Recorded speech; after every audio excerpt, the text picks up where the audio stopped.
Yeah, well, let's look ahead to the Red Bull Ring at last. That is actually the race we're going to have this weekend. I'm going to come back to you, Stuart. So McLaren looked potentially at its most vulnerable in Canada. Do we think that was a Montreal-specific problem and they'll be back to... I mean, they were still quick in the race, to be fair. It's not like they were suddenly woefully off. But what can we expect? Do we think that that's the sign of things to come, or is it more of a Montreal-specific thing?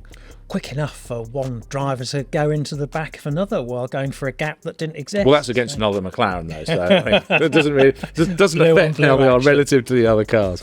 Yeah, I think that was probably one of these circuit-specific things, as we've seen previously this season.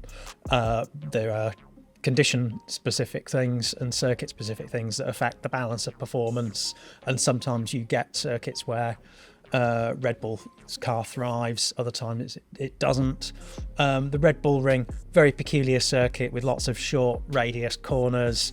We've seen both McLaren and Red Bull strong there in the past, so I think we can expect kind of it to be close between them again.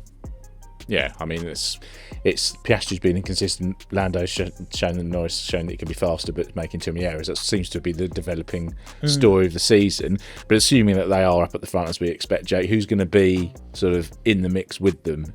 So you would look at this and go, this isn't a circuit that would suit Red Bull because these kind of short radius corners haven't been particularly good for the RB21.